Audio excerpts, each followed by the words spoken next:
Һаумыһығыҙ эфирда интервью тапшырыуы студияла Гүзәл Мөхәммәтйәнова. Программабыҙҙың ҡунағы Башҡортостандың халыҡ шағиры Шәйхзада Бабич исемендәге Республика йәштәр премияһы лауреаты, Бөтә донъя башҡорттары ҡоролтайы башҡарма комитеты рәйесе урынбаҫары, Аҡбуҙат журналының баш мөхәррире Лариса Абдуллина. Әҙип һәм заман, шағир һүҙе, балалар шиғриәте тураһында әңгәмәләшәсәкбеҙ. Лариса Хашимовна, һаумыһығыҙ. Хәйерле көн.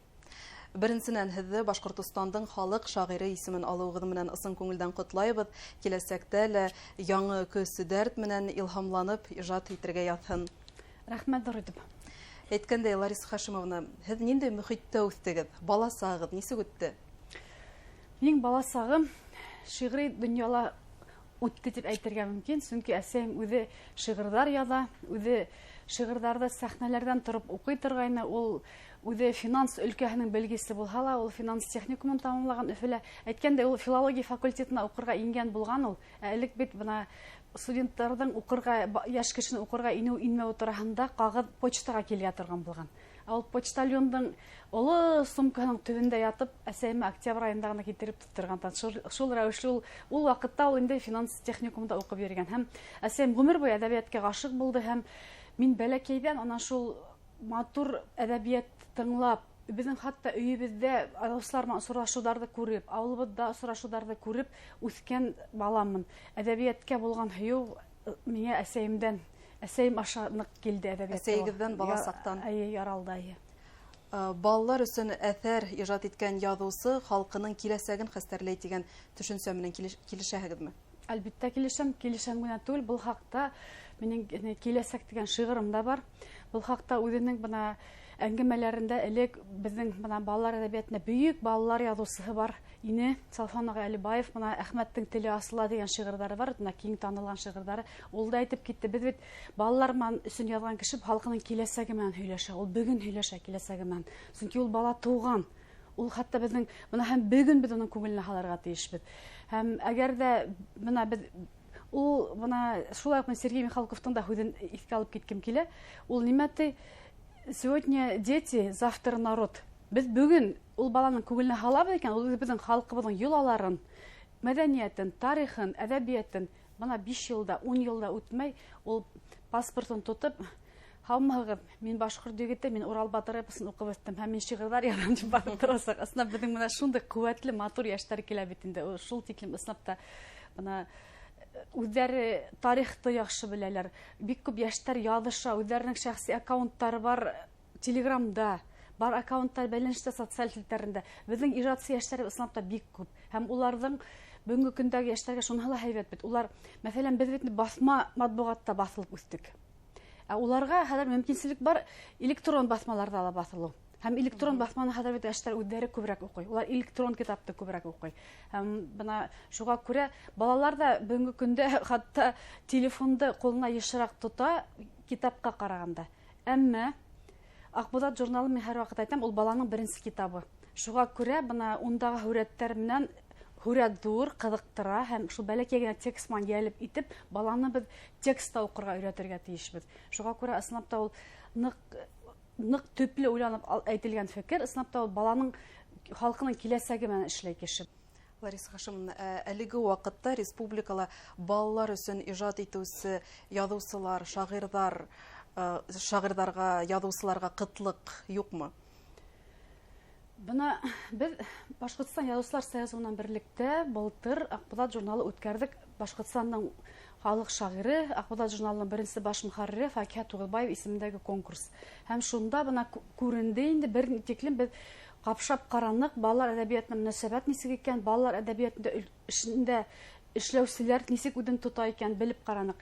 Һәм әйтергә кәрәк, ижад итеүселәр бар ул. Бигерәк тә үҫмерҙәр өсөн яҙалар. Кескәй башҡортҡа, Башҡортостандың кескәй гражданына яҙыусылар әҙерәк. Һәм хатта ҡайһы берҙә бар шағирҙар да бар, матур ғына авторҙар да табылды. Бәләкәй проза юҡ кимәлендә. Һәм, мәҫәлән, прозаны яҙып алып киләләр, ул я күләмле була, кәмендә берәй 10 бит. Ә беҙгә кәрәк 1 бит машинкалар, я бит ярым. Уныһы 1. Ул замана балаһына ярашлығы кәрәк. Беҙ үҙебеҙҙең пионер баласағыбыҙ тураһында яҙып, баланың күңеленә үтеп инәлмәйбеҙ. Уларға ҡыҙыҡ түгел. Уларға нимә ҡыҙыҡ? Без шуның аша һәм онытырга ла тиеш түгел, уларга кызык та булырга тиеш, фәһемле булырга тиеш, мәгърифәтсезлек вазифаһын да үтәй балалар әдәбияты. Һәм уларга ниндәйдер фикер һеңдерү дә, тәрбияви эш тиле үденә ала. Бuna нисек итеп шуны иҗат итәргә? Бер уйлаһаң, балалар өчен язу әллә ни авыр да түгел һымак. Әмма иң катмарлы балалар өчен. Һәм мин уйлайм, бuna үҙен ысын язучы дип исәпләгән язучы үзенең гомерендә барыбер бер шигырь булһа ла, бер хикәя булһа ла язарга тиеш балалар өчен. Әгәр ул снапта үзенең халкына хезмәт итәм дип уйлый икән. Чөнки балалардан башлана бигрәк тә бүген кәрәк кескәйләр өчен искиткес хикәяләр, искиткес әсәрләр. Күптән түгел республика башлыгы Ради Хәбиров Башкортстан Язучылар союзы агзалары менән очрашты. Съездда нинди проблемалар күтәрелде, нинди темалар һыдык өстенә алынды? Булай безнең был съезд ул бuna үзгәртеп кору съезды дип әйтергә лә мөмкин, чөнки безнең устав үзгәртелде һәм безнең бөтә хәзер Рәсәйдә бuna нимәһе кызыклы, Рәсәйнең Язучылар союзы агзалары, Язучылар союзы оешмалар арасында бuna төбәктәрдә күп бит инде. Бердән-бер Башкортстан гына үзенең бер генә Башкортстан Язучылар союзы булган һәм шуны хаклап алып калган. Бөтә Рәсәйнең язучыларын хәзер Рәсәй Язучылар союзы эргәһендә туплап һәм Башкортстан Язучылар союзы уның төбәк оешмаһы булып, менә ошо уставка ярашлы кабул ителде. Һәм яңа правление сайланды. Һәм без республика башлыгы Ради Хәбировна рәхмәтлебез. Снапта ул съездның безгә килеп кушылып, менә ошо эшлекле һөйләшүләрне тыңлап, һәм менә үзенең фикерләрен әйтеп, миңа инде менә мәсәлән шәхсән бик күңелгә яткан фикер булды. Язучылар һәд безнең тирәгебез дине. Һәм безгә бүгенге көндә иң беренче төп максатыбыз безгә һәд иҗат юлы менән без республикабызны хакларга тиешбез дине. Менә ошо һүзне һәр язучы үзенең менә гражданлык позициясын белдергән язучы үзенең күңеленә, үзенең зиһененә, йөрәгенә халып куярга тиешбез. Безгә республикабызны хакларга кирәк. Безгә Рәсәйдә иң куәтле төбәге булган Башкортстан республиканы хакларга кирәк. Ул яһәттән безгә бердәмлек, илһамлы иҗат кирәк. Һәм янә лә менә Ради Хәбиров тагыла бер фикер әйтте. Ул әйтте, без киләсәктә яшь каләмдәшләрне, яшьләрне тәрбияләү һәтнән балалар һәм үсмерләр арасында иҗади конкурслар башлайбыз. Бу бик шәп эш, чөнки снапта буны һүзне кулланып, язып фикерләгән бала, менә мин аны безнең медиа школаны оештырганда ла бер әйтеп киткәйнем, мин яшь шаһитсы дигән башка журналистикаһына ла бит без балалар баксаһыннан эзләбез. Чөнки мин иманым камил снапта. Мәсәлән, әдәбият бүлегендә, я булмаһа журналистика бүлегендә генә укытып, балалардан һөнәр остаһын тәрбияләп булмауы ихтимал. Бөтен нәмә бала сактан һалына. Шуңа, әгәр бит балалар баксаһыннан снап журналистлар, шагыйрьләр эзләбез икән, бу һич кенә лә хилаф эш түгел. Бу хатта дөрес буласак. Балалар өчен матбугаттың, бигрәк тә туган телдә басылган гәзит журналларның бүгенге көндә әһәмияте баһалап беткеһез, шулай бит? Әйе, бuna бая әйткәнемсә, балалар басмалары, менә бигрәк тә журналдар, ул баланың тәүге китабы тиник бит инде.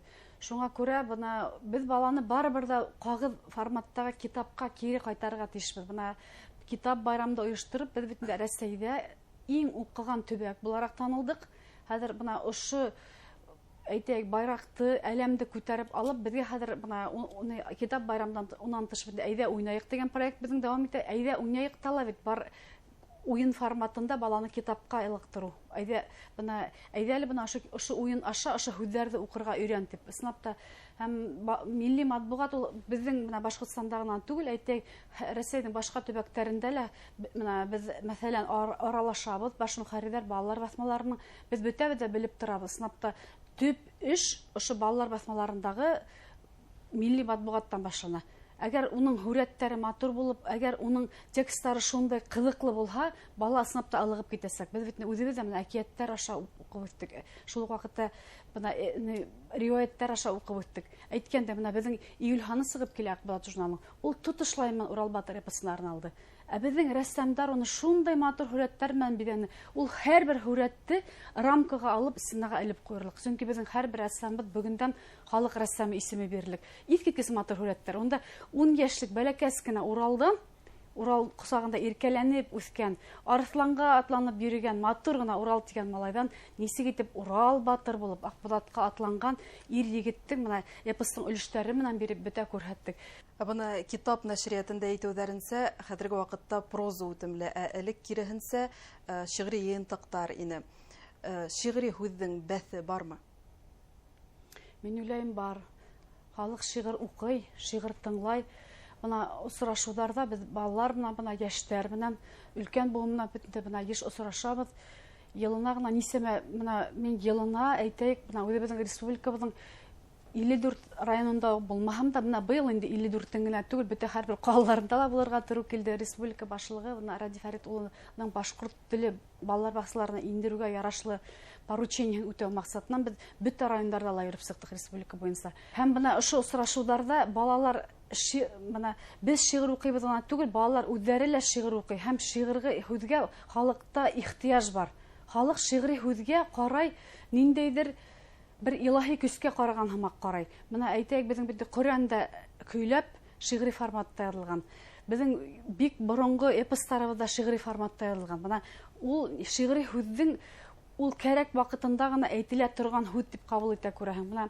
Башҡортостандың халыҡ шағиры Рәми Ғариповтың шундай шиғри юлдары бар. Заманым тип тамаҡ ярмаһам да, заман ярып үтте йөрәкте. Заман шағирҙың сынап йөрәге аша үтә, һәм сынапта ул, мин әйтмәҫ инем, шиғыр бит ул шул хәтлем затлы тауар. Бөгөн прозаны уҡыу сынапта бәлки киңәйтеп, кешеләр бит хәҙер ҙур яҙмыштарҙы тасуирлағанды тыңларға ярата.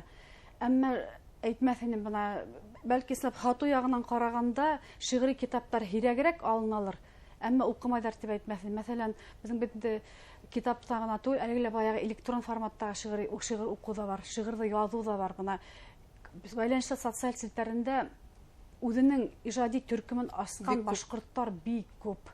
Ул бит беҙҙең телде пропагандалай. Ул бит беҙҙең халҡыбыҙҙың һүҙ сәнғәтен пропагандалай. Бәлки кемдер һүҙ сәнғәте кимәленә етеп ижад итмәйҙер, бәлки ул шиғриәт тә түгелдер.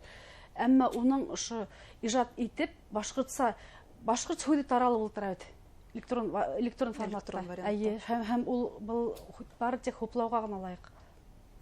Лариса Хашимовна, әңгәмәгеҙ өсөн ҙур рәхмәт.